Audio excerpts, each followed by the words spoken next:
अंग्रेजों का जमाना था, जब भारत गुलाम था, तो एक पंडित जी मंदिर में पूजा कर रहे थे।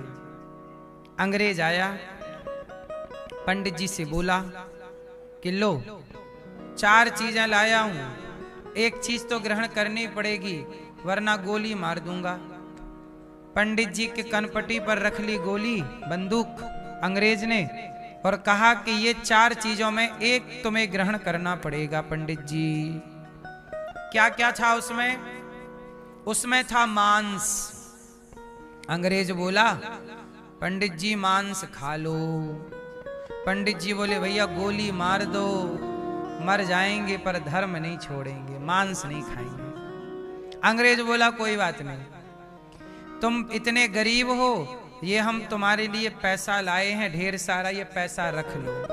पंडित जी बोले नहीं, बेईमानी का धन हम नहीं रखते, हम जो मेहनत करके कमाते हैं वो रखेंगे, ये बेईमानी वाला क्यों रखें? मना कर दिया। तो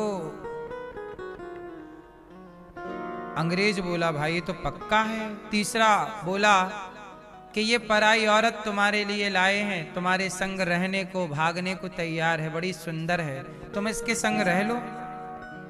पंडित जी बोले राम राम, पर नारी तो भगवान बचाए, ये तो माँ बहन बेटी की तरह है।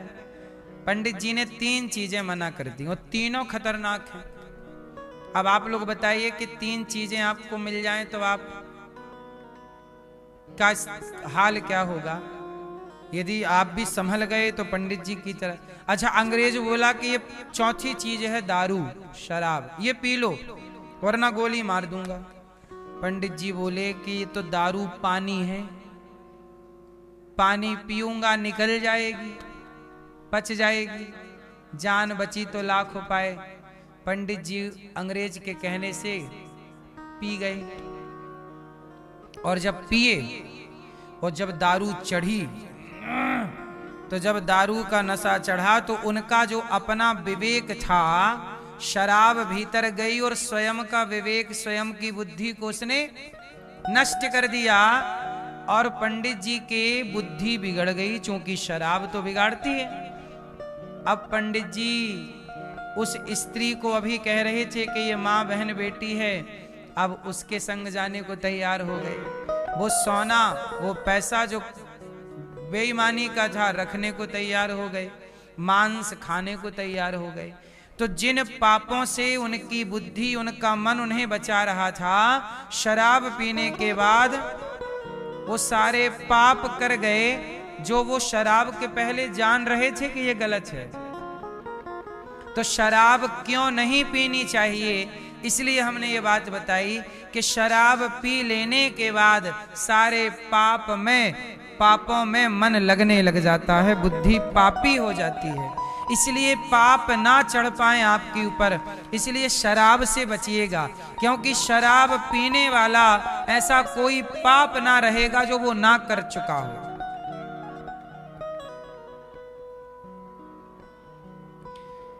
मांसाहारी केवल मांस खाएगा, चोर केवल चोरी करेगा, पर शराब पीने की आदत बन गई तो वो चोरी भी करेगा, मांस भी खा लेगा, पराई औरत का भी संग करेगा, सारे गलत काम उसमें घटित हो जाएंगे। बोलो हाँ। इसलिए शराब सबसे गंदी है, इसलिए हमारे ऋषियों ने शराब को महापाप में रखा है। शराब किस श्रेणी में आती है? एक होता है पाप और एक होता है महापाप। मैया नींद आ रही है मेरी माँ, सो जाओ, जू जू जू जू जू।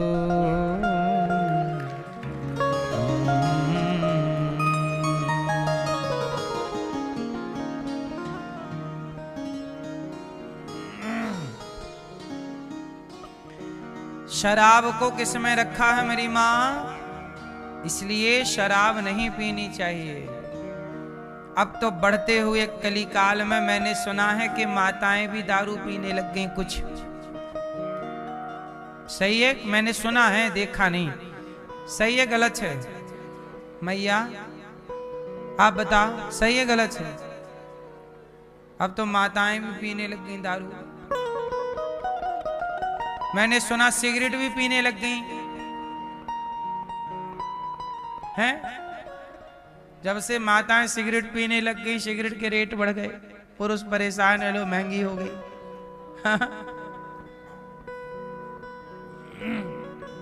कोई भी नशा किसी के लिए भी हानिकारक है, चाहे स्त्री हो या। कलयुग का पहला स्थान है जुआ, दूसरा स्थान है शराब, तीसरा स्थान है स्त्रियां।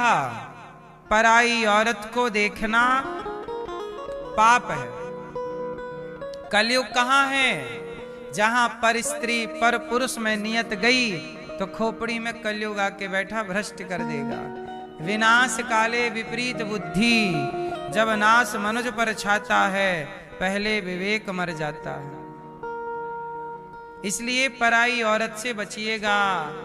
पर नारी पैनी छुरी तीन तरफ से खाए, धन हरे यौवन हरे घोर नरक ले जाए। पर नारी पैनी छुरी, पर पुरुष से बचिएगा। आजकल पुरुष को भी बचना चाहिए स्त्री से, और स्त्रियों को भी बचना चाहिए पुरुष से। किस पुरुष से?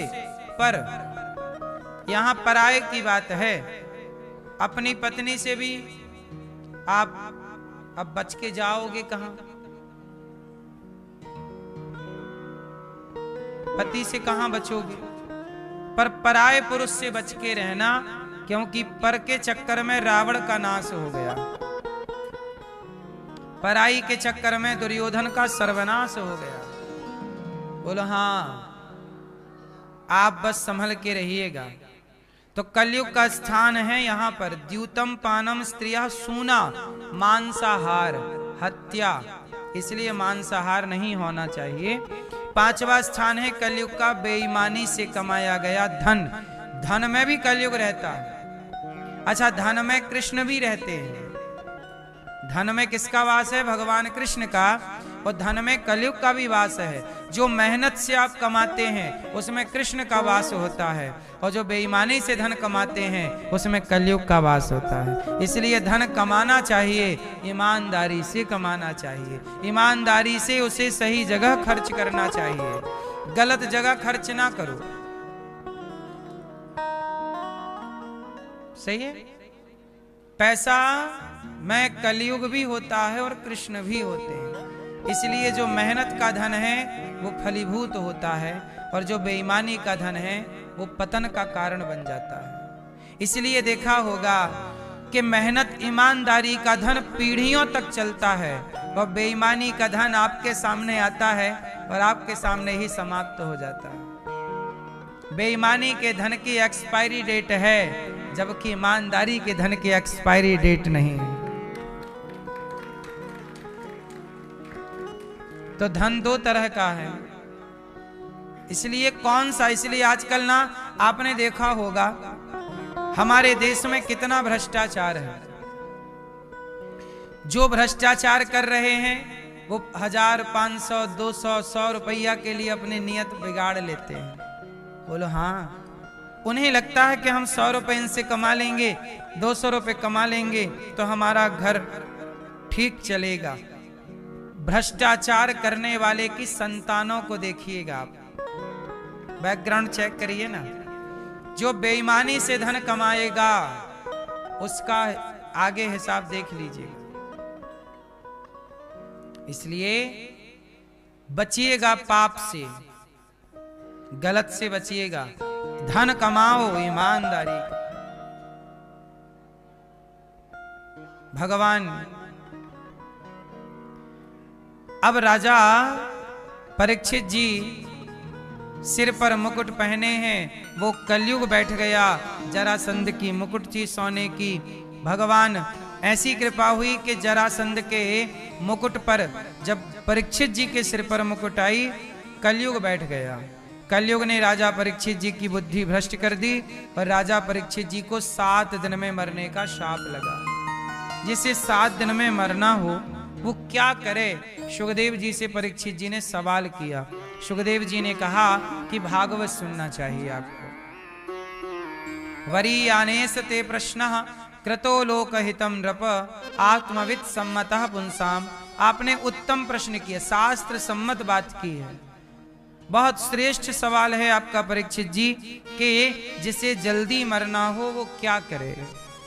तो सुनो, निद्रया ह्रियते नक्तम व्यवायेन चवावयः दिवाचार्थे हया राजन कुटुंब भरणेन वा। निद्रया, देखो नींद कितनी लेनी चाहिए। आजकल लोग परेशान क्यों हैं? आजकल सफलता सबको चाहिए, आजकल सफलता सबको चाहिए, पर सफलता के पीछे जो संघर्ष है वो कोई नहीं करना चाहता। निद्रया ह्रियते नक्तम, जिस व्यक्ति को कामयाब होना है लोक परलोक में, वो ज्यादा से ज्यादा मन लगा के ईमानदारी से कार्य करे और नींद को त्यागे। दिवाचार छे हया राजन, आजकल के लोगों का सारा दिन हाय हाय में और खाने पीने में गुजर जाता है। आज लोग असफल क्यों हैं? कई लोग ऐसे, अच्छा एक बात बताओ, सोना सस्ता है कि महंगा है? जोर से, जोर से है? सस्ता है? अच्छा, ए भैया कथा चल रही है, तुम खड़े हो बीच में।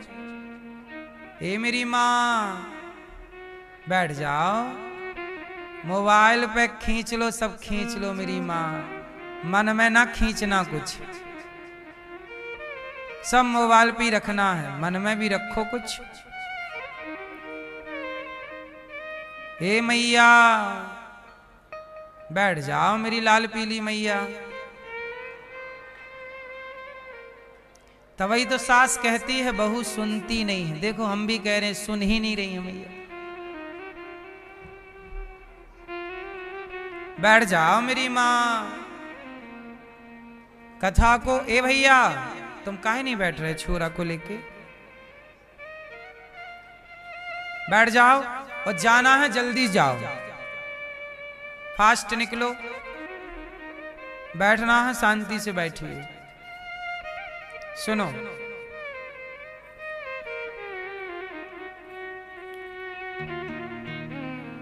क्या सवाल कर रहे थे हम आप लोगों से? हाँ, सोना सस्ता है कि महंगा? आप लोग हैं, सस्ता है? सही है, सोना सस्ता भी है और महंगा भी है। जिनके पास पैसा नहीं है उनके लिए सोना बहुत महंगा है। अडानी अंबानी के लिए सोना बहुत सस्ता है, उनके लिए कहाँ महंगाई है। जो बड़ा है उसके लिए कहाँ महंगा है। हम आपसे केवल ये कहना चाहते हैं कि अपने आप को इतना कामयाब बनाओ, इतना सफल बनाओ कि आपको संसार में कुछ महंगा लगे ही ना। आप सफल होंगे, कामयाब होंगे तो आपके लिए हर चीज सस्ती लगेगी, और आप असफल हैं तो आपको हर चीज क्या लग रही है? महंगी लग रही है। ये महंगा है, ये महंगा है। क्यों? क्योंकि आपकी इनकम कम है। आप लोग अपनी इनकम बढ़ाइए, धन को भी बढ़ाइए, धन को भी बढ़ाइए और धर्म को भी बढ़ाइए। क्योंकि लोक में धन चाहिए, परलोक में धर्म चाहिए। तो धन और धर्म दोनों संपत्ति आपके पास होनी चाहिए। धन भी हो और धर्म भी हो। तो जीवन में धन को भी बढ़ाइए और धर्म को भी बढ़ाइए। जल बिंदु निपातेना क्रमशः पूर्यते घटः सह हेतु सर्व विद्यानाम धनस्य च धर्मस्य च। जैसे एक एक बूंद पानी इकट्ठा करने से जल बिंदु निपातेना क्रमशः पूर्यते घटः, थोड़ा थोड़ा जल भरने से एक दिन घड़ा भर जाता है। उसी तरह सह हेतु, उसी तरह सह हेतु सर्व विद्यानाम, उसी तरह थोड़ा थोड़ा पढ़ने से व्यक्ति विद्वान हो जाता है, और थोड़ा थोड़ा धन इकट्ठा करने से धनवान, और थोड़ा थोड़ा धर्म करने से धर्मवान हो जाता है। धनस्य च धर्मस्य च, धन और धर्म। आप अपने को सफल बनाइए, कामयाब बनाइए। बस जितना हम भारत में एक समस्या क्या है कि हम दूसरों का पांव पकड़ के खींचते रहते हैं, अपने को कामयाब बनाते तो हम जल्दी से सफल हो जाते। तो यहाँ सुखदेव भगवान वही कहना चाहते हैं कि निद्रया ह्रियते नक्तम, कम सोइए, मेहनत ज्यादा करिए। हनुमान जी लंका गए तो मैनाक पर्वत ने कहा कि थोड़ा विश्राम कर लो, थक गए होंगे हनुमान जी। हनुमान जी ने क्या कहा? सुंदरकांड की एक चौपाई यूथ को सुननी चाहिए, युवाओं को सुननी चाहिए। कौन सी चौपाई है? राम काज कीन्हे बिनु मोहि कहां विश्राम। जब तक राम जी का कार्य नहीं कर लेता, हे मैनाक महाराज, मैं विश्राम नहीं करूंगा। स्वामी विवेकानंद जी भी इसी बात का अर्थ करते हैं कि जब तक आपको आपका लक्ष्य प्राप्त ना हो जाए तब तक आपको रुकना नहीं चाहिए, थकना नहीं चाहिए, हारना नहीं चाहिए, चलते रहिए तब तक जब तक आपको आपका लक्ष्य ना मिल जाए। आपका लक्ष्य आजकल क्या है? 25 साल का लड़का दिन में सो रहा है, आज के नौजवान लड़के क्रिकेट देख रहे हैं। क्यों?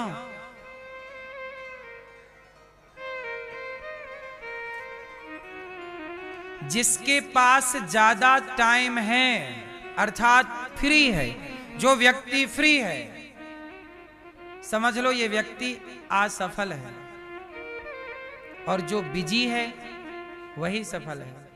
इसलिए अपने आप को बिजी रखो, क्योंकि फ्री व्यक्ति क्या करता है? कहावत सुनी होगी ना, खाली दिमाग शैतान का। खाली व्यक्ति उल्टे सीधे काम करने लग जाता है। क्यों? इसलिए अपने को किसी अच्छे काम में बिजी रखो, इतना बिजी रखो कि आपके पास खाने पीने का भी टाइम ना रहे। बिजी रहिए। और बिजी कब रहेंगे? जब आप कहीं और ध्यान ना देकर केवल अपने लक्ष्य पर ध्यान देंगे। एक कहानी में हमेशा आपको कहता हूं कि एक कुत्ता और एक गधे ने शर्त लगाई। कुत्ता और गधा बोले कि चलो आगे 1 किलोमीटर दूर सिंहासन रखी है, जो पहले पहुंचेगा वो उस राज सिंहासन में बैठेगा और वही इस क्षेत्र का राजा कहलाएगा। कुत्ता और गधा दोनों दौड़े। दौड़ में कौन आगे है? कुत्ता आगे है, गधा धीरे धीरे चलता है। अब कुत्ता बोला मेरे लिए तो आसान है, और जैसे ही कुत्ता आगे बढ़ा तो दूसरे गली के कुत्ते भौंकने लग गए। कुत्ते को देखकर कुत्ता भी रिस्पांस देने लग गया, भाव भाव भाव भाव भाव। तब तक गधा आगे निकल गया। कुत्ता दूसरी गली में गया तो वहां भी मिल गए, भाव भाव भाव भाव, वो भी सबको जवाब देता रहा। फाइनली जब कुत्ता पहुंचा तब तक गधा महाराज बैठ चुके थे, और गधा क्या बन गया? राजा। अब मुझे ये बताओ कि गधा राजा क्यों बना? क्योंकि कुत्ते ने अपनी एनर्जी भौंकने में वेस्ट कर दी। कुत्ता कुत्तों के मुंह लगता हुआ चला। यदि आप लोगों के मुंह लगते रहेंगे तो आप अपने लक्ष्य से भटक जाएंगे, लक्ष्य तक नहीं पहुंचेंगे। इसलिए कान बंद कर लीजिए, आंख बंद कर लीजिए, और केवल अपने लक्ष्य की ओर उतनी ही दृष्टि रखिए जितने से आपका लक्ष्य दिखाई पड़े। अर्जुन को कहा कि क्या दिख रहा है? गुरु द्रोणाचार्य ने, पेड़ नहीं दिख रही, पेड़ नहीं दिख रहा। क्या आपको भी सब कुछ नहीं देखना? पेड़ नहीं दिख रहा, पक्षी भी नहीं दिख रहा। पक्षी की जो लक्ष्य है, जो व्यक्ति केवल अपने लक्ष्य को देखता है वही अर्जुन बनता है, वही लक्ष्य को पाता है। और जो सब कुछ देखता है वो लक्ष्य देखते ही नहीं। इसलिए सब कुछ मत देखिए, लक्ष्य को देखिए। सब कुछ मत सुनिए। आजकल मोबाइल पे आप सब सुनते रहते हैं। काहे सुनते हो सब कुछ? जो आपके मतलब का है वो सुनो ना। ऐसे तो बहुत सारी चीजें, क्या आपने 1 घंटे पहले कौन सी रील देखी, क्या वीडियो देखी, आपको खुद पता नहीं है। क्यों टाइम वेस्ट करते हो? इससे बेहतर है कि कुछ अच्छी किताब पढ़ लो, गीता पढ़ लो, रामायण पढ़ लो, कुछ बढ़िया चीजें, प्रेमचंद्र जी की कहानियां पढ़ लो, है ना, गबन गोदान पढ़ लो,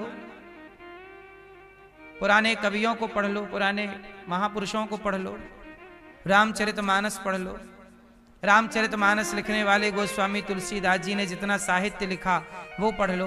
कबीरदास जी का साहित्य पढ़ लो, सूरदास जी का, रैदास जी का, रसखान का, मीराबाई का, कोई बढ़िया चीज पढ़ लो।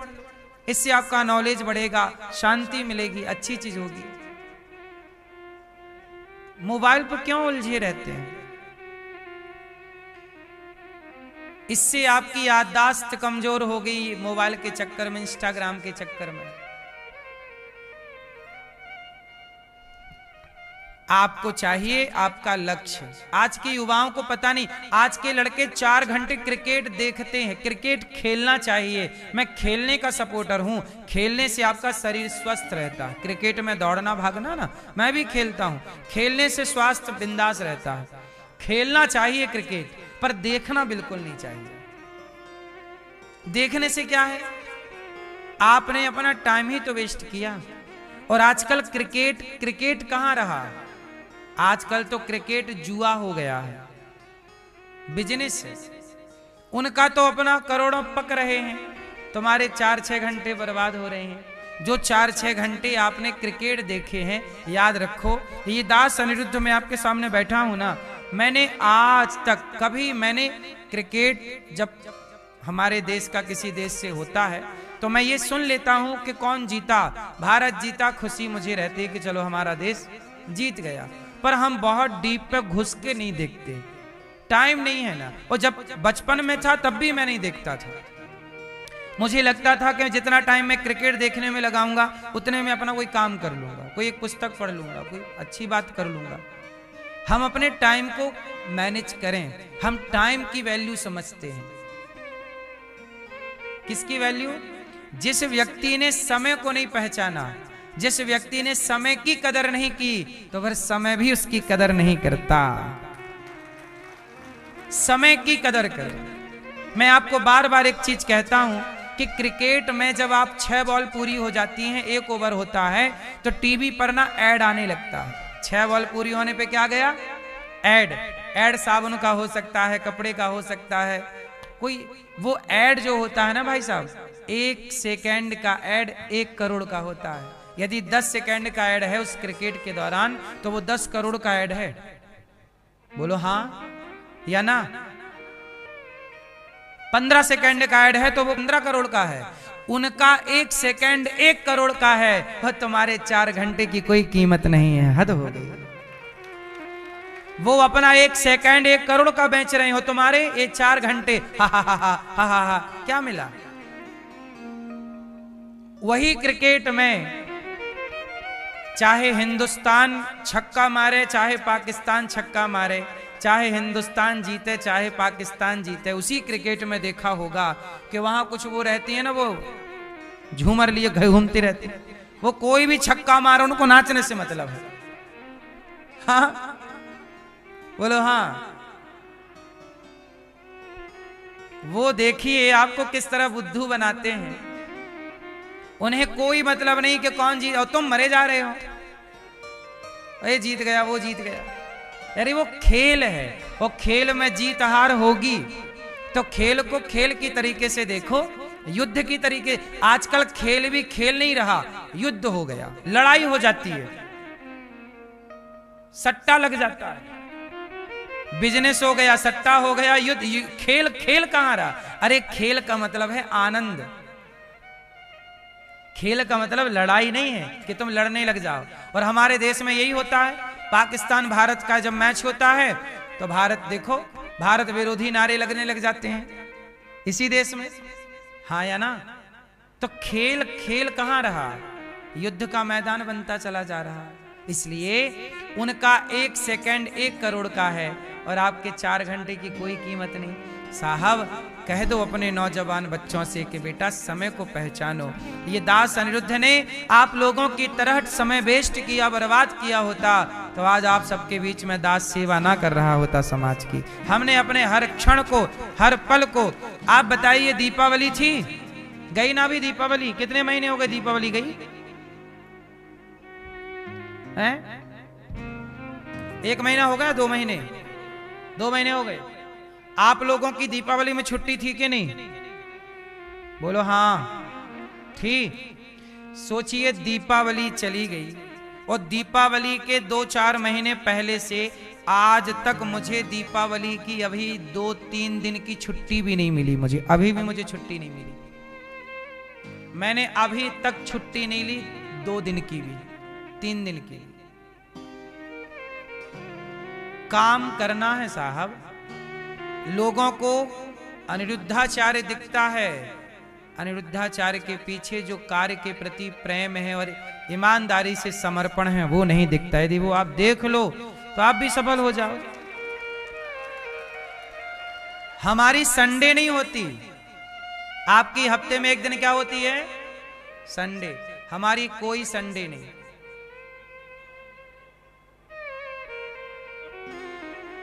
संडे नहीं होती। क्या क्या बताएं आपको? जीवन में व्यस्त रहना चाहिए, काम से बड़ा प्यार करना चाहिए।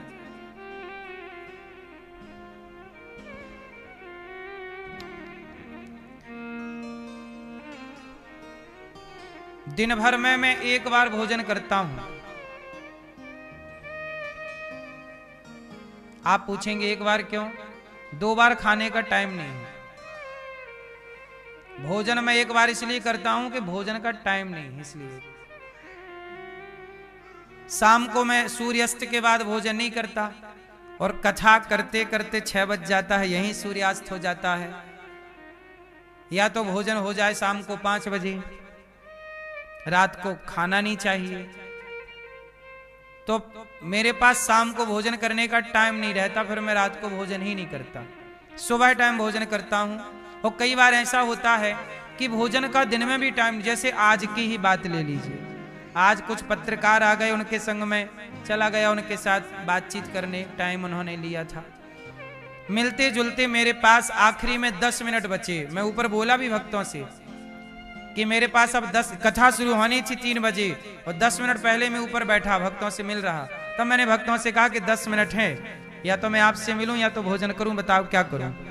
तब भक्तों ने कहा कि आप भोजन कर लीजिए। तब मैं भोजन करने तुरंत गया, 10 मिनट के अंदर फास्ट भोजन करके यहाँ के बैठ गया। मतलब भोजन करने का भी टाइम नहीं रहता। भोजन भी हम छोड़ देते हैं पर अपना काम नहीं छोड़ते। आपसे यही प्रार्थना है, अपने को बिजी रखिए और अपने काम के प्रति ईमानदार रहिए। फिर देखिए सफलताएं आपके कदम ना चूमे तो। अब आज के लड़कों को दिन में सोना है, रात को सोना है, 10 बजे तक सोना। भारत में युवा जितने बजे तक सो के उठते हैं, आज के लड़के 8 बजे सो के उठते हैं। कुछ, सब नहीं। 8 बजे सो के उठते हैं ना सवेरे। कुछ लोग लड़के 9 बजे भी सो के उठते हैं, कुछ 10 बजे भी। आज के युवा जितने बजे सो के उठते हैं उतने टाइम तक तो अनिरुद्धाचार्य का आधा काम हो जाता है दिन भर का। सुबह 10 बजे तक हमारा आधा काम निपट जाता है। हजारों संतों को भोजन बांट चुके होते हैं हम, जब तक बच्चे जागते हैं। जब आपके बच्चों के मुंह में मंजन ब्रश होता है तब हम हजारों संतों की सेवा कर चुके होते हैं। तो जीवन में अपने काम के प्रति आपको ईमानदार होना पड़ेगा, वरना आपने सुना होगा समय को भरोसो कौनी कद पलटी मार जावे। समय को भरोसो कौनी कब पलटी मार जावे। राम जी को राजा बनना था, वनवास जाना पड़ा, इसलिए समय का सम्मान कीजिएगा। राम जी ने समय का सम्मान किया। 14 साल का वनवास मिला तो उन 14 साल में राम जी रोते नहीं रहे कि मेरे पिता ने मुझे वनवास दे दिया, बल्कि उन 14 सालों में वह कार्य करते रहे, वह इतिहास रचते रहे कि वह 14 साल ही आज राम जी की दुनिया जानती है, वही जानते हैं। जीवन में अपने टाइम को इतना बेस्ट कीजिए, गुजारिए कि याद रहे, इतिहास है ना?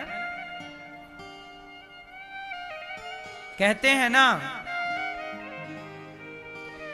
या तो आप इतिहास पढ़िए या तो आप इतिहास में रहिए। सुनिएगा बात ध्यान से, या तो आप इतिहास को पढ़िए या तो इतिहास में रहिए। तो पढ़िए और रहिए में क्या श्रेष्ठ है?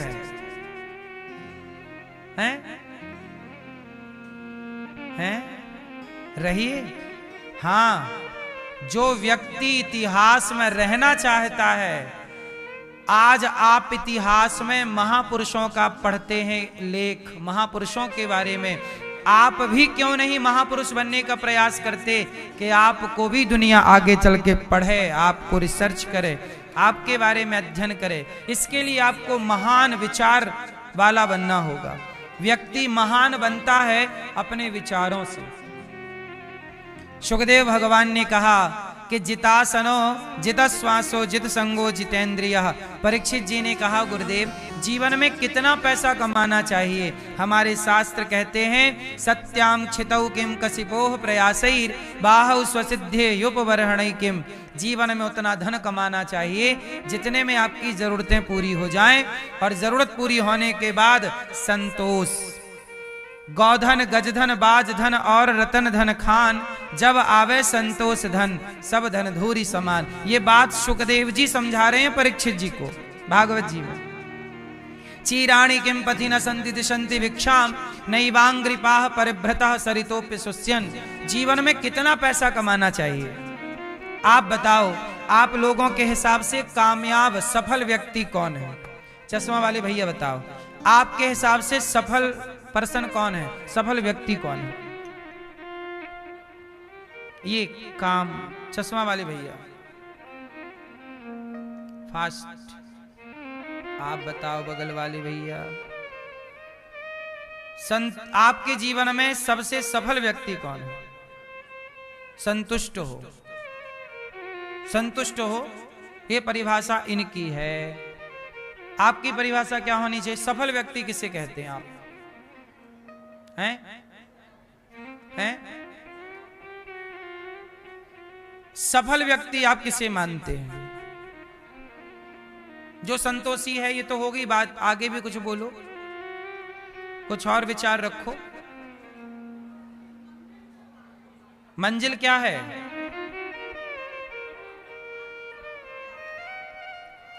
सफल सबको होना है, पर सफलता की परिभाषा ही नहीं पता। कहो तो बता दूं? सुनो ध्यान से। हैं? हैं? 2 रोटी और 4 की भूख हो तो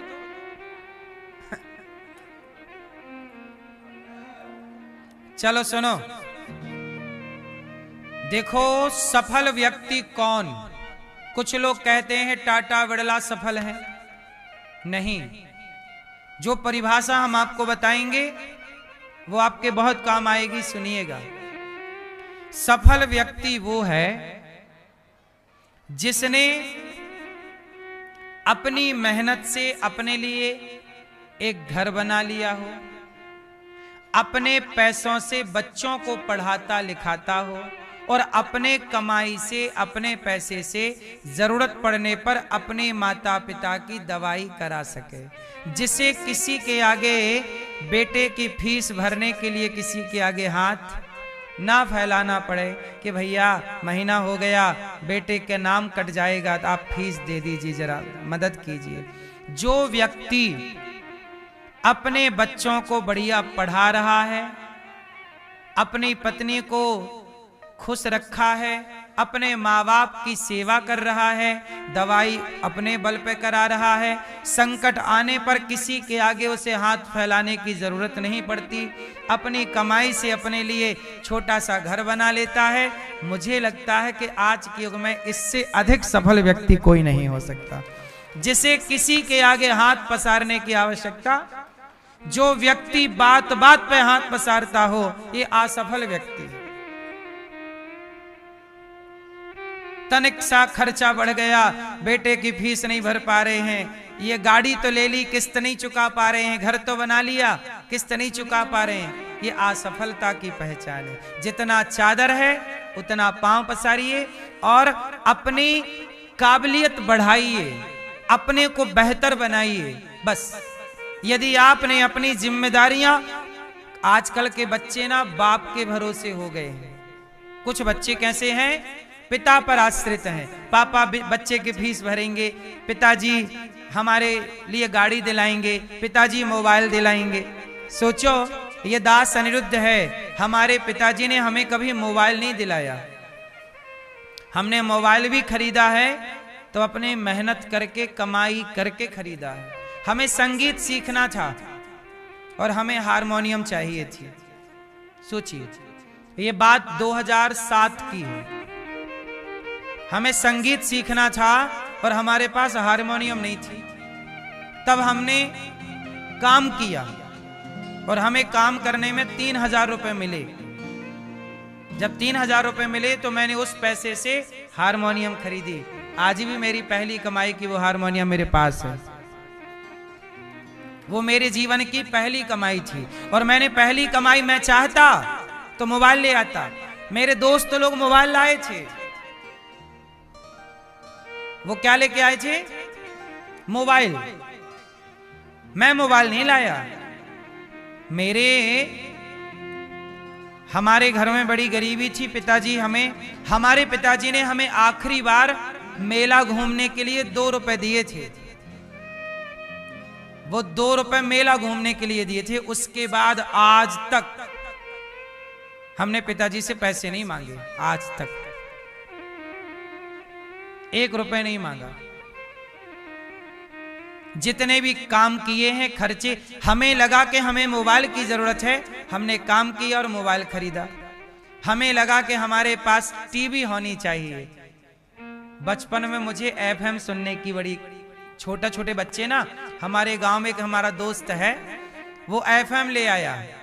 पुराने जमाने रेडियो चलता था ना, तो एक तो रेडियो था, तो रेडियो थोड़ा महंगा था। एक छोटी सी एफएम आने लग गई थी, इतनी सी, वो ऐसे फंसाओ उसमें चैनल लग जाते थे। तो वो आती थी 100 रुपए की। तो मुझे 100 रुपए की एफएम चाहिए थी। तो मैंने क्या किया जानते हो, खेतों में जब फसल कटती है ना, तो चने के खेत में चने कटते हैं, तो कटते समय चने की घेंटी मतलब दाना गिर जाता है। तो मैं वो दाना बीनता था, चने बीनने जाता था खेतों में। और जब बीन के लाया तो कुड़ो बोलते हैं, किलो बोलते हैं, कुड़ा बोलते हैं गांव की भाषा में। 5 किलो को 1 कुड़े। तो हमने बीना और फिर उससे 100 रुपए इकट्ठे किए और हमने 100 रुपए की एफएम खरीदी। और 2009 में हम सबसे पहले टीवी लाए अपने घर में। हमारे घर में टीवी नहीं थी, 2009 में टीवी लाए। बता क्या रहे हैं कि घर नहीं था हमारे यहाँ, घर की जरूरत थी। एक घर था, एक छत थी, पर वो जरूरत थी और छोटा सा घर। तो और फिर घर भी बनवाए, 2 कमरे बनवाए। पिताजी से पैसे मांग कर नहीं, जो जरूरतें पड़ती गईं वो करना हमें ही था। करते गए काम, जरूरतें पूरी करते गए, किसी से मांगा नहीं कि भाई साहब तुम दे दो। हमने इच्छाएं भी उतनी रखी जो हम कर सकते हैं। हमने वो इच्छाएं रखी ही नहीं कि जिससे हमें आपके सामने हाथ फैलाना पड़े। इच्छाएं ही नहीं की हमने। हम जितना था संतुष्ट रहते चले गए। हमारे बचपन में स्कूल, हमें यहीं वृंदावन में जब मैं पढ़ने आया तो मैं यहाँ, मेरा गुरुकुल है यहाँ पे ललिता आश्रम में, वहां से पढ़ने के लिए मुझे इसी रास्ते से, गौरी गोपाल के सामने परिक्रमा, इसी रास्ते से मुझे यहाँ जाना पड़ता था डल्ला के आगे। तो लंबा रास्ता होता था सवेरे, इस सर्दियों के मौसम में, और सवेरे जाने आने में समय खर्च होता। तब हम लोगों ने, 2 दोस्तों ने मिलकर 250-250 मिलाए और 500 रुपया की सेकेंड हैंड साइकिल खरीदी। मतलब ये समझिए कि हमें साइकिल भी चाहिए थी तो खुद को कमा के लाना है, साबुन भी चाहिए तो खुद से लाना है, ब्रश भी चाहिए तो खुद से लाना, कपड़े भी फट गए हैं तो खुद से सिलवाना है। सब तरह से खुद को कमाना है, खुद को खर्चे करना है। मैंने पहली बार हारमोनियम खरीदी। केवल इसी बात इसलिए बता रहा हूं कि आज के बच्चे पहली कमाई से मोबाइल खरीदते हैं। अरे वो काम करिए जिससे आप और आगे बढ़ जाएं। मोबाइल, गाड़ी, आज के लड़के गाड़ी खरीदते हैं। गाड़ी तो आ जाएगी, तुम सफल तो हो जाओ। मैंने साइकिल इसलिए खरीदी क्योंकि जरूरत थी। आज भी मैं वही खर्चा करता हूं जिसकी जरूरत होती है। बेवजह में 1 रुपए का खर्चा, मुझे लगा कि अब मुझे सेवा करनी चाहिए, तो सेवाओं की शुरुआत हुई। मुझे लगता है कि मैं बेवजह पैसे कहां खर्च करूं, इससे ना जाने कितने लोगों का पेट भर जाएगा, सबकी सेवा होगी, यही पुण्य है। तो जीवन में सफल कौन? जो व्यक्ति सेल्फ है वो सफल है। बोलो हाँ।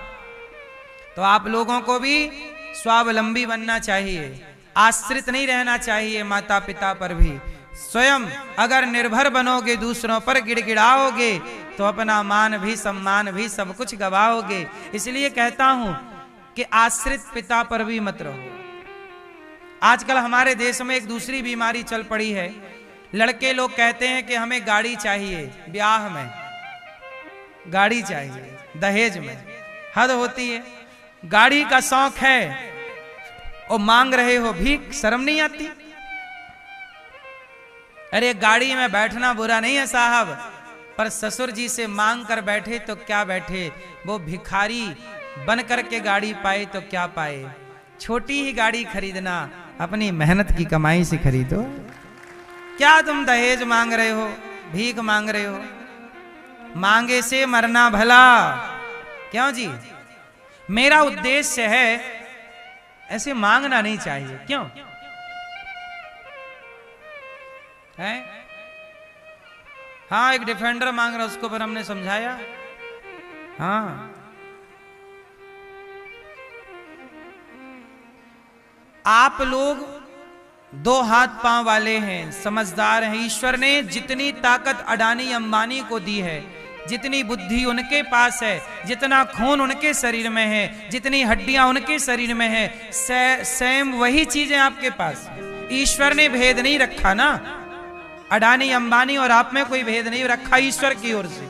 संरचना सबकी एक सी है, बस अपना अपना खेल है बुद्धि का। क्या आप अपनी बुद्धि कहां खर्च करते हैं, क्या किस तरह का सोचते हैं? पूरा खेल सोच का है। किस तरह से आप सोच सकते हैं, जितना बेहतर आप सोच सकते हैं, उतने सफल आप जीवन में हो सकते हैं। जितना घटिया आपकी सोच होगी, आपकी सोच आपको उतना गिराती चलेगी और आपकी सोच आपको उतना उठाती चलेगी। क्यों? मैं यह बात सही है? कहावत है, बातन हाथी पाइये बातन हाथी लात। मुहावरे हैं ये हमारे क्षेत्र के। क्या मतलब हुआ इसका? बातन हाथी पाइये, अच्छी बातें होंगी आपकी तो हाथी दान में मिल जाएगा, और बातें बिगड़ जाएंगी तो हाथी के पांव के नीचे दबा दिया जाओगे। इसलिए सुखदेव भगवान कहते हैं कि परीक्षित ज्यादा हाय हाय नहीं, जीवन में भगवान के आश्रित रहना चाहिए। और आश्रित रहो। ये दास अनिरुद्ध भगवान की आश्रित रहा। मैंने कभी भगवान से ये नहीं कहा कि ये दे दो, मैंने कभी कुछ कहा नहीं, केवल अपने आप को समर्पित करता गया। भगवान सब कुछ देते चले गए, रास्ते बनते चले गए। समर्पण करो। हम लोग बचपन में, हमारे गांव में एक बड़े आदमी हैं, उनके मंदिर था। मंदिर मतलब गांव में बड़े लोग मंदिर बनवाते हैं ना, तो हमारे पिताजी उस मंदिर में पुजारी थे। तो वो जो मंदिर वाले लोग थे ना, मालिक मंदिर के, उन्होंने बोल दिया हम लोगों से कि आप लोग मंदिर खाली करो, मंदिर खाली करो। और खाली हम लोगों ने नहीं किया, क्योंकि कहीं व्यवस्था नहीं थी, कोई घर ही नहीं था हमारे पास, मंदिर ही था। तो उन्होंने दाना पानी बंद कर दिया। मंदिरों में जमीनें लगी होती हैं गांव गांव में, तो वो पूरी जमीन उन्होंने छुड़ा ली कि अब तुम्हारे पास रहेगा नहीं, तुम भाग जाओगे।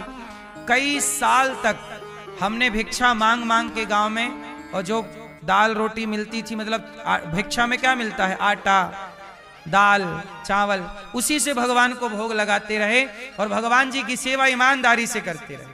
कोई कंजूसी नहीं ठाकुर जी की सेवा में। जो खाते नमक रोटी खिला के खाते, लो प्रभु ये है, ये भीख में मिला है, ये खाओ, फिर हम खाते। वही खाए वही खिलाए, ईमानदारी से रहे। बाद में उन्होंने कहा कि आपको खाली करना पड़ेगा, नहीं किए तो बारिश के मौसम में उन्होंने सारा सामान मंदिर से बाहर फेंक दिया। फिर हम लोग जब फेंक ही दिया तो निकाल ही दिया, कोई हाथ पकड़ के निकाल ही दे, तब फिर हम लोग निकल गए। फिर दूसरी छोटा सा घर पिताजी ने बनवाया, वहीं रहे। हमने वो दौर देखा है। जब मैं गाय चराने जाता था तो जिनके मंदिर थे वो लोग भी, गाय गांव में सब लोग एक साथ चराते हैं, तो वो लोग चराते। तो मैं उस समय छोटा था, तो वो जिनका मंदिर था वो लोग कहते कि कब खाली करोगे मंदिर, जाओ। मैं छोटा था तो बच्चे को जैसे बोलते हैं बड़े लोग, वैसे वो बोल रहे थे। वो सारी चीजें मैंने सुना, सारी चीजें। अपमान क्या होता है? सोचिए, आप किसी से कह रहे हैं कि घर से निकलो, लेकिन उसकी मजबूरी यह है कि निकलेगा तो जाएगा कहां, इसलिए नहीं निकल रहा और आपकी 10 बातें सुन रहा है चुपचाप, क्योंकि उसकी मजबूरी है। वो मजबूरी, वो हालात क्या होते हैं हमने देखा है। उन हर हालातों से गुजरे हैं, हर परिस्थिति को देखा है, लेकिन ईश्वर पे भरोसा रखें। जब रहे जहां रहे खिला के खाए हैं, भोग लगा के खाए, बिना भोग लगाए नहीं खाए। भगवान के सिवा कोई था ही नहीं, एक भगवान अपने हैं, बाकी कुछ नहीं। और उन्हीं के भरोसे आज भी हैं, और उन्हीं के भरोसे रहकर आप सबकी आज भी सेवा कर रहे हैं। हम तब भी भीख मांगते थे, भिक्षा मांग के गुजारा करते थे, और आज भी भिक्षा मांग के सेवा करते हैं वृद्ध माओं की। दहेज नहीं मांगना चाहिए साहब, लेकिन यदि आप किसी भूखे के लिए 2 रोटी मांग कर उसे खिलाते हैं तो ये मांगना गलत नहीं है। क्यों जी, सही है? तो यहां पर भिक्षा सबके लिए है, और किसी से जोर जबरदस्ती हम नहीं करते कि आपको देना ही होगा। इस तरह से जीवन में परिस्थितियां, जब आप परिस्थितियां बिगड़ने पर भी धैर्य और धर्म नहीं छोड़ते, तो फिर भगवान कहते हैं मैं तुझे कभी नहीं छोड़ूंगा। और बिहारी जी आज भी साथ हैं और वो कभी नहीं छोड़ना चाहते। भगवान ने पकड़ रखा है मुझे जैसे पापी को, इन्होंने तो पकड़ रखा, वरना क्या गुण है बताइए। हमने अपने जीवन में, हमारे गांव के बच्चे स्कूल पढ़ने जाते थे ना, प्राइवेट स्कूल, हम सरकारी स्कूल में पढ़ते रहते थे।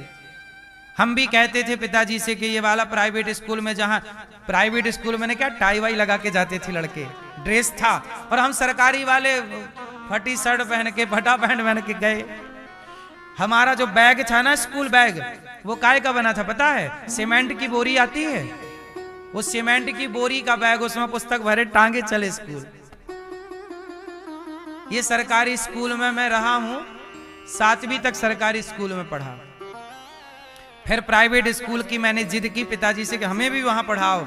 हम इसीलिए पढ़ना चाहते थे कि हमें भी पैंट वैंट अच्छे मिल जाएंगे, इसी बहाने, ड्रेस के बहाने। हमारे पिताजी पैंट नहीं दिलाते थे, हमें कपड़े नहीं दिलाते थे, साल में 1 जोड़ी दिलाते थे, और पूरा पीछे से फट जाता था, चड्डी दिखने लगती थी, तब तक दूसरा नहीं दिलाते थे। हाँ, था ही नहीं, अब पता चल रहा कि था ही नहीं, इसलिए नहीं दिलाते थे। तो मैं प्राइवेट स्कूल में जब पढ़ने गया, पिताजी ने जिस स्कूल में पहली बार पढ़ा, उस स्कूल की महीने की फीस 30 रुपए थी। हमारे पिताजी ने कम कराई तो 20 रुपए में मैं पढ़ा। 20 रुपए महीना वाले स्कूल प्राइवेट, 8वीं क्लास से पढ़ा। तो फिर बाद में उसके बाद 50 रुपए महीना वाला स्कूल था प्राइवेट, उसमें पढ़ाई की। और पढ़ाई इसलिए कहता हूँ कि स्कूल महत्व नहीं रखता कि आप कितने बड़े और कितने छोटे स्कूल में पढ़ते हैं, आपका जज्बा महत्व रखता है कि आप बनना क्या चाहते हैं, आप मेहनत कैसी करना चाहते हैं। इसलिए आपकी मेहनत यदि है तो स्कूल मायने नहीं रखेगा। क्यों भैया, प्राइवेट स्कूल हो या सरकारी हो, मुझे लगता है कि आप में यदि आपके अंदर जज्बा करना है, मुझे बस मैंने ठाना कि मुझे कुछ करना है, फिर प्राइवेट और क्या सरकारी में तो करता गया अपना काम, पढ़ता गया। सोचिए, मेरे पास जब मैं वृंदावन पढ़ने आया, मेरे पास भागवत खरीदने को पैसा नहीं था, और पुस्तकें जो पढ़नी थी खरीदने को पैसा नहीं। धीरे धीरे जो मैं दूसरे दोस्तों की पुस्तक लेता, पढ़ता, उसको लौटा देता।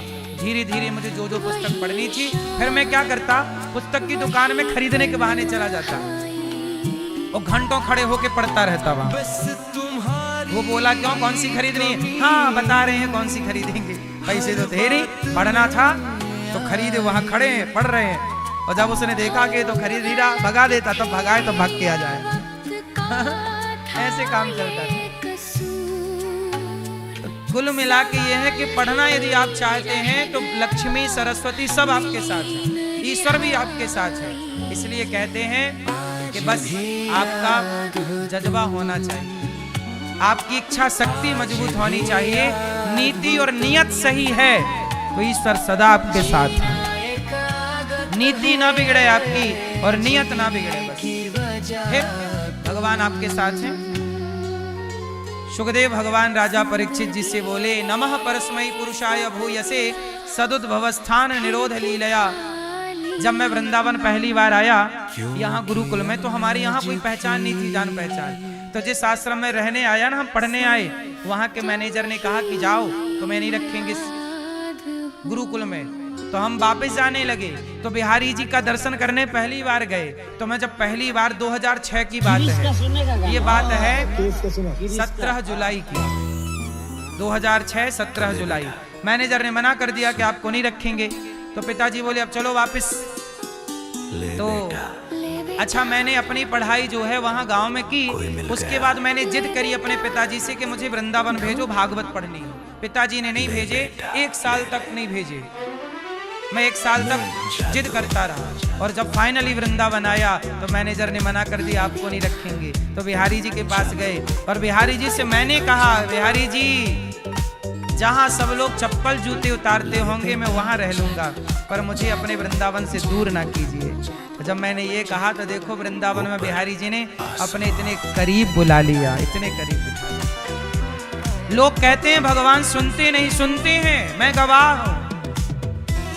जब मैं बिहारी जी से बोल के आया कि जहाँ लोग चप्पल जूते उतारेंगे वहाँ मैं रह लूंगा, पर मुझे दूर ना कीजिए, पढ़ने दीजिए। और जब मैं वापस आया ना भैया, तो जिस मैनेजर ने मना कर दिया था कि नहीं रखेंगे, जब हम झोला लेके सड़क पे वापस आ गए आश्रम के बाहर, उसी मैनेजर ने बुलाया, अच्छा आ जाओ रहो।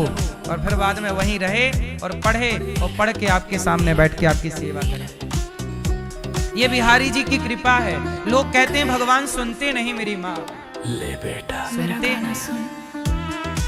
आप कहिए तो सही, ठीक से, सहजता सरलता से पुकारिए तो सही, क्यों नहीं सुनेंगे। लाख आंख से देख रहा है तुझे देखने वाला। सहस्त्र शीर्षा पुरुषा सहस्त्राक्षः सहस्त्रपाद, सहस्त्र हजारों कान वाले भगवान हैं, वो बहरे नहीं हैं, सब सुनते हैं। मैं यहाँ जो आपको कह रहा हूँ ये भी वो सुन रहे हैं, आप जो सोच रहे हैं वो भी वो सुन रहे हैं, सब सुनते हैं।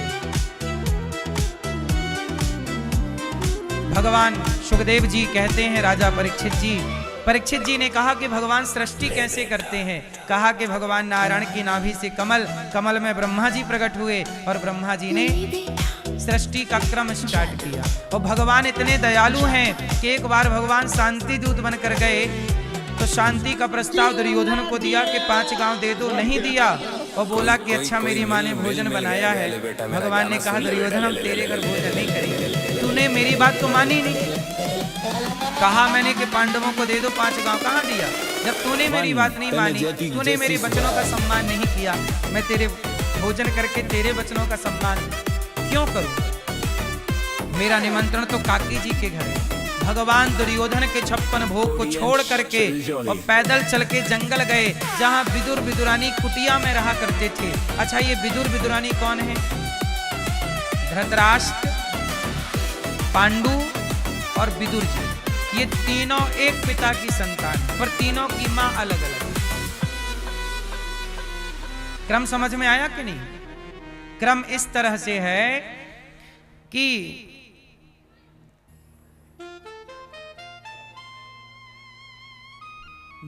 जो सत्यवती है, सत्यवती शांतनु जी से उनका विवाह हुआ। शांतनु जी का विवाह हुआ था गंगा जी से। गंगा जी के 7 पुत्रों को उन्होंने पानी में डुबा दिया। 8वें रह गए, जिन्हें भीष्म पितामह कहते हैं। गंगा पुत्र भीष्म गंगा के पुत्र हैं। शांतनु इनके प्रतीक पुत्र शांतनु, प्रतीप पुत्र शांतनु है। शांतनु जी क्या, अब गंगा जी चली गई। गंगा जी की शर्त थी कि मैं जो करूं तुम आप टोक मत देना, और टोक दिया कि सारे बच्चे तो तुम डुबा रही हो, ये सिंहासन कौन संभालेगा। और जब पितामह के बार में टोका तो पितामह तो मिल गए, पर गंगा जी चली गई। गंगा जी गंगा बन के बह गई। अब शांतनु जी एक दिन गए थे जंगल, तो वहां पे सत्यवती नाम की एक कन्या थी। कौन कन्या? ये सत्यवती कौन है? एक मत्स्यगंधा इनका नाम है, एक मछुआरा है। मछुआरे को एक कन्या जंगल में मिली। एक्चुअली यह ऋषि की कन्या थी। किन की कन्या है? एक ऋषि की कन्या है, और ऋषि की कन्या देव कन्या है। और ये जंगल में इन्हें पड़ी मिली एक नाविक को, मछुआरे मतलब जो नाव चलाने वाले भैया हैं, केवट को मिली। तो सत्यवती को ले आए। मछली की तरह इनके शरीर से गंध निकलती थी, तो इनका नाम पड़ा मत्स्यगंधा। एक दिन महर्षि पराशर वहां पराशर मुनि गुजरे, तो महर्षि पराशर ने देखा कि ये समय एक सुंदर संयोग रच रहा है। इस समय यदि संतान होगी तो श्रेष्ठ संतान होगी। तो वह ऋषि कन्या मत्स्यगंधा जो थी, वह महर्षि पराशर जी के द्वारा, अच्छा वो कन्या नाव से लोगों को पार लगाती थी। केवट की बेटी बन गई ना, तो पार लगाती। तो ऋषि को पार लगाया। तो नाव में ही महर्षि पराशर ने कहा, देवी ये जो योग लगन मुहूर्त ठीक चल रहा है, इस समय कोई संतान होगी तो श्रेष्ठ संतान होगी। कहा महाराज मैं तो नाव में हूं और वो मेरे पिता हैं। तब महर्षि पराशर जी ने कहा कि मैं यहां पर कोहरा पैदा करता हूं, कोई देखेगा नहीं, और संतान तुरंत होगी, और संतान के बाद तुम फिर से कुंवारी हो जाओगी। तो महर्षि पराशर जी के द्वारा जो संतान हुई योजनगंधा से, उन्हीं का नाम हुआ वेदव्यास जी। क्या नाम पड़ा? वेदव्यास जी।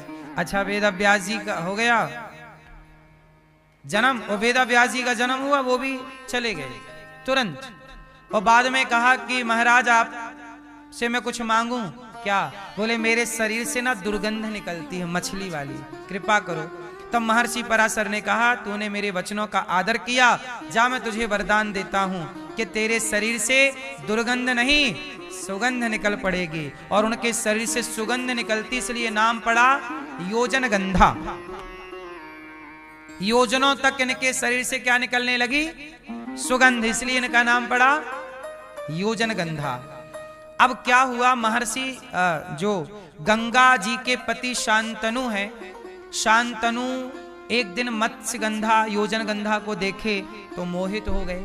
बोलिए बढ़िया है, लेकिन शादी का ब्याह का प्रस्ताव रखा तो योजनगंधा के जो पिता हैं उन्होंने शर्त रख दी कि आप मेरी बेटी से विवाह करोगे, परंतु आपका तो गंगा का पुत्र भीष्म पहले से है, राजा वो बनेगा। यदि मेरी बेटी से जाए बच्चे राजा बने तो मैं अपनी बेटी का विवाह आपसे करूंगा। अब उन्होंने मना कर दिया कि ऐसा नहीं होगा, क्योंकि राजगद्दी पर पितामह भीष्म बैठेंगे। अच्छा, भीष्म पितामह को जब पता चला कि मेरे पिता कुछ परेशान रहने लग गए, तो एक दिन पूछा कि पिताजी क्या हुआ? तो लोगों से पता चला कि इन्हें एक कन्या पसंद आई है, पर उनके पिता ने शर्त रखी है कि उनका बेटा राजा बनेगा। तब भीष्म पितामह ने पिता के विवाह के लिए प्रतिज्ञा कर ली कि पिताजी मैं प्रतिज्ञा करता हूं कि मैं राजा नहीं बनूंगा कभी, आप विवाह कर लीजिए ना बेटा। तब पितामह गए उस मत्स्यगंधा के पिता के पास और वहां जाके बोले कि आप अपनी कन्या का विवाह मेरे पिता से करो, मैं वचन देता हूं कि आपकी बेटी से जो बालक होगा वही राजा बनेगा।